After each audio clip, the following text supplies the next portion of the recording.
Hi, welcome back to get set.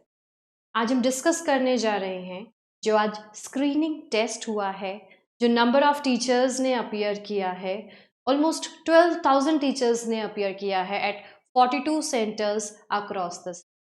So we are going to bring solutions for every level. हमने from PRT, TGT, PGT all levels का जो है solution हमने discuss कर लिया है and we are bringing to you in the form of the video. So it took us time कि हमने अप्रोप्रिएट सॉल्यूशंस बनाए हैं। Still we rely and we trust on the boards final answer key. ठीक है, so let's get started without wasting any time. Also we are going to discuss about the expected cut off once we are done with the original review and talking out with the teachers. So start करते समय we are looking at the PGT common section. सबसे पहले हम PGT common section को जो है discuss करेंगे। In the opening of the question paper हम देख सकते हैं कि सेक्शन ए से क्वेश्चन पेपर स्टार्ट होता है जिसमें एक पैराग्राफ है। So I have bought a detailed solution with you and I am going to discuss it in detail and quickly हम इनको फटाफट से डिस्कस करते हैं। इंसेक्ट बिहेवियर के ऊपर एक कॉम्प्रिहेंसिव पैराग्राफ है and there are subsequent questions to it. The first question is the primary purpose of the passage is to answer 4। Second question का आंसर रहेगा answer 1। Question number 3. The passage mentions the grasshoppers ovipositor in the second paragraph in order to. इसका answer आपका रहेगा option number 2. The passage supports which of the following statements about insect behavior? The answer is 4. Identify the correct sentence. The answer is going to be number 2. She loved to travel, so she could get to know people from around the world is going to be the appropriate answer. The next question is going to be read the following sentence. इसमें आपको error spot करना था will lead to.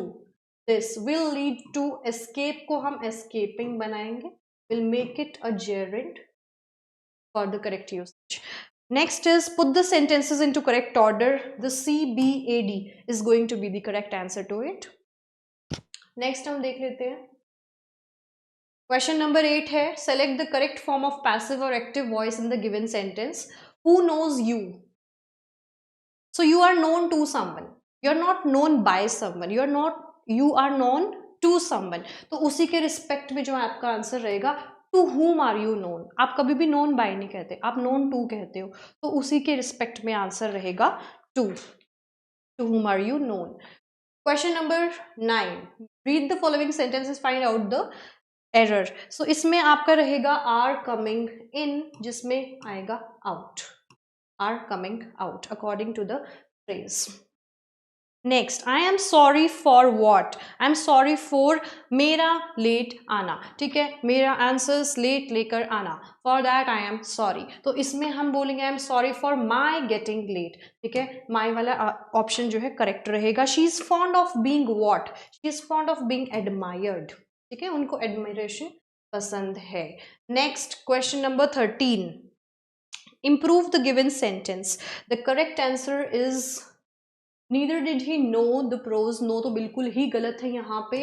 He neither knew the pros nor the cons is going to be the correct answer to it. Still we may rely for this option in the board's answer key. ठीक है, let's wait for the final answer. Next, put the sentences in correct order. इसमें जो correct order में आपको जो है sentences को लगाना था, and the correct answer is going to be CBAD. This is going to be the correct answer. Next identify the correct sentence. यहाँ पे आपको करेक्ट सेंटेंस को आइडेंटिफाई करना है. इसका आपका आंसर रहेगा number 1. I felt like a drink but I was put off by the male feel of the bar. ठीक है, male feel of the bar is the masculine atmosphere at the bar. ठीक है, she felt like taking a drink but she was put off.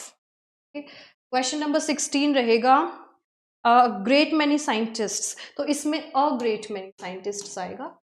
The first part has an error. Next is your question number 17. A rolling stone gathers no moss. So it's an idiom again. And one who keeps moving from here to there, one who is not stable, जो एक जगह रहकर जो एक जगह नहीं रहता है, one who keeps roaming does not get stable. And इसी का inference लेकर हम option number 2 को select करेंगे. Question number 18, dash is a set of statements about natural phenomena that explains why these phenomena occur the way they do. So theories is the correct answer to it.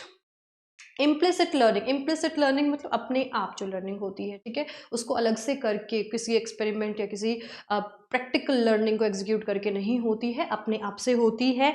उस तरह की learning को हम unconscious बोलते हैं. Question number 20, these are the sounds from the area of phonetics. ठीक है, ये phonic sounds हैं कुछ, उनके symbols आपके सामने आए हैं sounds के, और इन ये थ वाला जो symbol होता है उसी से related है. teeth जो है इसका correct answer रहेगा. Next let us see. Section B पे हम प्रोसीड करेंगे जो कि पेडागोजिकल सेक्शन है, and there are pure questions based on pedagogy. Question number 21, which of the following best describes the principle of proximodistal development in infants is the question. तो आप जब भी देखेंगे जो आपका प्रॉक्सिमोडिस्टल डेवलपमेंट रहता है, देखिए सिफोलोकॉर्डल करके डेवलपमेंट रहता है जो सिर से पैर तक होता है, इस तरह से डेवलपमेंट होता है बच्चे का, उसको आप सिफालोकॉर्डल डेवलपमेंट बोलते हैं. लेकिन प्रॉक्सिमोडिस्टल क्या होता है, फ्रॉम सेंटर टू पेरिफ्री, बीच में से पेरिफ्रीज की ओर, ठीक है, एक्सट्रीमिटीज की ओर जो डेवलपमेंट होता है, इस तरह का डेवलपमेंट को आप प्रॉक्सिमोडिस्टल डेवलपमेंट कहते हैं. तो आपका first answer is going to be the correct option to it. Question number 22 पे बात करते हैं. Pre operational child believes a taller glass. ठीक है, यहाँ पे टॉलर ग्लास वाला है कि उसमें ज़्यादा जूस होगा अगर हम शॉर्टर ग्लास से कंपेयर करें. तो इसका करेक्ट आंसर रहेगा सेंट्रेशन. सेंट्रेशन इसका करेक्ट आंसर. ठीक है, हमें पता है SPCF करके मॉडल है जीन पियाचे का, ठीक है, sensory operational, pre operational, concrete and formal, उसी से क्वेश्चन आया है और ये कुछ क्वालिटीज़ होती है. ठीक है, question number 23, which factor is most strongly associated with adolescent delinquent behaviour according to the text. इसका most appropriate answer is low parental support and family conflict. Question 24 का आंसर रहेगा ऑप्शन नंबर 3. ठीक है, best explains why an assessment framework should be developed before item writing begins. किस लिए develop किया जाना चाहिए एक assessment framework?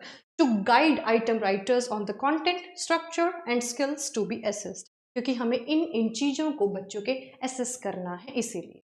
Next question 25 is what is the primary purpose of the assessment framework करके क्वेश्चन है. इसका आंसर भी आपका रहेगा it keeps the balance and structure of domain coverage consistent across cycles. ये आपका आंसर इसका रहेगा. क्वेश्चन 26 पे प्रोसीड करते हैं. Yeah, so why is stakeholder involvement in the development of an assessment framework considered critical? The answer is option 1. Why? What does an inclusive school environment aim to do? Inclusive school या inclusive education का मतलब ही ये रहता है कि हर तरह के बच्चों को एक ही environment में जो है डिफरेंट तरीके से उनकी नीड्स को देखते हुए केटर करना अंडर द सेम रूफ, एक ही छत के नीचे हर तरह के बच्चे को जो है अकोमोडेट करना और उनको उनके तरह के तरीके से जो है पढ़ाना. ठीक है, तो इंक्लूसिव एजुकेशन, समावेशी शिक्षा जो आप हिंदी में से बोलते हैं, इसका आपका ऑप्शन रहेगा 3. Promote participation by removing learning barriers. Now question 28 आपका रहेगा रिस्पॉन्सिबिलिटी ऑफ SMC है, तो इसमें मेंटेनिंग वाला ऑप्शन आपका परफेक्ट जाएगा. ठीक है, नेक्स्ट हम देख लेते हैं question 29. Which practice is prohibited under the rules. क्या नहीं कर सकते हो आप? You can not twist a child's ears for misbehaviour, ऐसा आप नहीं कर सकते हैं. Question 30, what is the role of the social audit in schools. इसका आंसर आपका रहेगा ensuring community involvement. Question 31, primary aim of UDL, universal design for learning का जो प्राइमरी एम है, रीडिज़ाइन करना लर्निंग एनवायरनमेंट को टू अकोमोडेट हर तरह के लर्नर को एक ही क्लास में अकोमोडेट कर पाएँ, is the main M. Question number 32, let's move. What is the role of a curator in the context of e-content? तो curator क्या करेगा? To evaluate and select suitable e-content for learning purposes. ठीक है, ये देखिए जो आपका एग्ज़ाम था वो टोटली एलिमिनेशन तरीके से अगर आप उसे करते हैं तो आप उसे फटाफट सॉल्व कर पाएंगे। क्वेश्चंस थोड़े से क्रिटिकल थे लेकिन इतने भी क्रिटिकल नहीं थे। अगर आपने थ्योरीज को इन डेप्थ कुछ टाइम से पढ़ा है, like not very short time, लेकिन अगर आप कुछ टच में हैं चीज़ों के, तो it was a doable exam and yes, let's get back. So this is about it. And what was the purpose of establishing the NRC CVE? So इसका जो क्वेश्चन है इसका आंसर रहेगा टू कोऑर्डिनेट वाला। क्वेश्चन नंबर 34 का answer आपका रहेगा curriculum evaluation. Question number 35 का आंसर आपका रहेगा, let's move to the question first. The International Diploma Course in Guidance and Counseling was developed in what? Commonwealth of Learning is the correct answer. ठीक है। The pedagogical leadership framework emphasises flexibility in implementing. इस तरह से जो question है उसका answer question number 3। It recognizes contextual diversity across schools, allowing adaptation of actions to achieve common educational goals। ठीक है, कुछ क्वेश्चंस के ऑप्शंस जो हैं इजीली एलिमिनेट हो रहे थे। ठीक है, मतलब कुछ चीज़ें हैं, अगर आपने वो चीज़ें पढ़ी हैं तो आप डायरेक्ट आंसर्स उनके दे सकते हैं एलिमिनेशन मेथड यूज़ करते हुए। Okay, so that was the point. Now let's move to the next question. Question number 37. According to the framework, how does the interplay between layers, descriptors and actionables contribute to the achievement of student learning? का answer रहेगा option 4. Question 38. Why is shared vision considered crucial in layer 1 of pedagogical leadership framework and what role does it play in school development? Answer रहेगा 2. Okay, question number 39. On in the process of creating a school vision, why is the collaborative and iterative approach emphasized and what benefits does it offer? It promotes stakeholder वाला answer रहेगा। Question 40 को discuss करते हैं। Why are adolescents particularly vulnerable to substance abuse as described in the passage? Why are they? Because peer pressure and desire for school social acceptance is a burden on them। है ना, Stanley hall ने कभी कहा था that adolescence is a period of stress and storm for the students. तो उन्हीं चीज़ों पे जो है क्वेश्चंस पूछे गए। Next let's see, we are done with 40 questions. Question 41। Question 41 जो है, हाँ, तो इसके अंदर भी आप देखेंगे कि 52 क्वेश्चन तक कुछ ऐसे क्वेश्चंस हैं जिनको हर पीजीटी सब्जेक्ट एग्जाम में इंक्लूड किया गया है, hardly giving some emphasis on the subject part. जब आप सब्जेक्ट पार्ट में सोच रहे थे that there would be somewhere 20 questions, you only found only 8 to 10 questions were there from the subject. ऐसा ही था। ठीक है, तो हम नेक्स्ट 41 से भी डिस्कस कर लेते हैं that language can be considered as a means of communication. Question 42 का आंसर 3 रहेगा। Language across the curriculum approach means it is one of the subjects in your bachelors in education also, है ना। और ये subject यही कहता है कि इंग्लिश केवल इंग्लिश के क्लास में पीरियड में ना पढ़ा के, है ना, और भी जो सब्जेक्ट्स हम पढ़ते हैं उनमें भी टीचर इंग्लिश में ही डिस्कस करिए चीज़ों को एक्सेप्ट द अदर लैंग्वेजेस। और उस तरह से जो है लैंग्वेज जो होती है वो थ्रू आउट द कुरिकुलम चलती रहती है ना। थ्रू आउट द कुरिकुलम बच्चे उसको अडेप्ट करते हैं और उसमें एडवांसेस लेते हैं। ठीक है, तो language across the curriculum, maths के भी वर्ड प्रॉब्लम्स इंग्लिश में ही लिखे जाते हैं। तो उस तरह से अगर बच्चों का इंग्लिश अच्छे से डेवलप होगा तो वो मैथमेटिकल प्रॉब्लम्स को भी सॉल्व कर पाएंगे। इस तरह से एक लैंग्वेज जो है वो हर सब्जेक्ट के साथ कनेक्ट होती है और बच्चों को एडवांस करती है, डेवलपमेंट में हेल्प करती है। Question 43, which of the following is not a characteristic of a good question in a multiple choice test?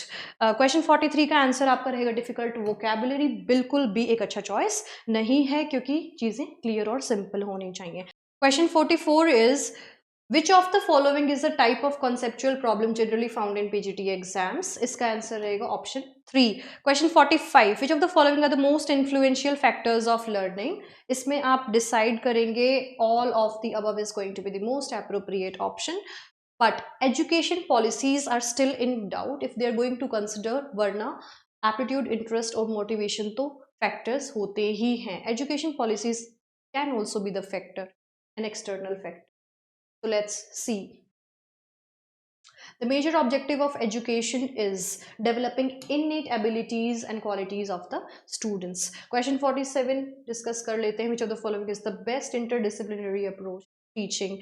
इसमें आप देखेंगे कि किस तरह से connecting different subjects, ठीक है, connecting different subjects to explore complex issues. Complex issues को एक्सप्लोर करने के लिए अलग अलग सब्जेक्ट्स को हम कनेक्ट करके बच्चे के साथ रिलेट करते हैं, तो उसकी अंडरस्टैंडिंग और कनेक्शंस बेटर होते हैं. ठीक है. नाउ क्वेश्चन 48 हम देख लेते हैं. Person can enjoy teaching as a profession when he और she is competent enough in subject knowledge. अगर सब्जेक्ट नॉलेज अच्छा है, only then a teacher can teach and enjoy with the fellow learners. Who is a good teacher? Good teacher के ऊपर अगर question है, question 49, तो answer is makes the students to raise questions in the class. एक interactive session तभी होता है जब एक टीचर दूसरे बच्चे के साथ इन्वॉल्व रहती है और क्वेश्चंस, है ना, क्वेश्चंस सॉक्रेट्स वाला मेथड यूज होता रहता है. Question 50, who is the propagator of micro teaching की बात कर रहे हैं. कौन है propagator? Is Dwight W Allen is the correct answer to it. Question 51 की बात करते हैं. What do you mean by language across the curriculum approach? As we discussed already कि language is a tool for communication and meaning making in all subject areas. एक subject में ना होकर ये सभी में है. Last answer is Noam Chomsky, जो कि लैड नाम का एक डिवाइस है, लैंग्वेज एक्विजिशन डिवाइस, जो कि दिया था नॉम चॉम्स्की ने, और उनका मानना था कि वो जो डिवाइस होता है वो ऑलरेडी सभी में होता है और बच्चे जो है जनरली लैंग्वेज सीख जाते हैं. This was all about the common section solution for the PGT level. ठीक है, पीजीटी लेवल के लिए हमने क्वेश्चंस को सॉल्व कर लिया है. Now we will also talk about the expected cut off soon, because we are going to talk to the fellow teachers and how did they attempt the exam and how well the things went.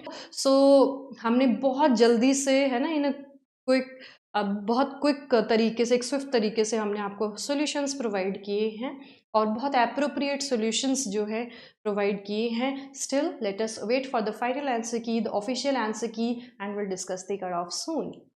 So stay tuned if you like the video. इस तरह का content जो है, बहुत सारी policies आती रहती हैं, हम चीज़ों को आपके लिए इजी बनाते हैं और चीज़ों को आपके लिए फटाफट जल्दी से जल्दी बेहतर से बेहतर लेकर आते हैं. So if you like our video, do not forget to subscribe to the channel, ताकि आने वाले टाइम में भी अगर आपको कोई कन्फ्यूजन्स हैं तो आप हमारे साथ कनेक्ट करें और चीज़ें आपके लिए बिल्कुल स्मूथ रहें. ठीक है. So do not forget to like the video, connect with us, stay tuned. कोई भी डाउट आपको रहता है, put in the comments and will get back in touch with you. Thank you for viewing the video and that's it for the PGT. TGT और PRT के solutions के लिए भी चैनल पे वीडियोस अवेलेबल हैं, so you can get back to the channel और आप videos में जाकर टीजीटी और पीआरटी के सॉल्यूशंस भी देख सकते हैं. See you all, stay happy, stay active.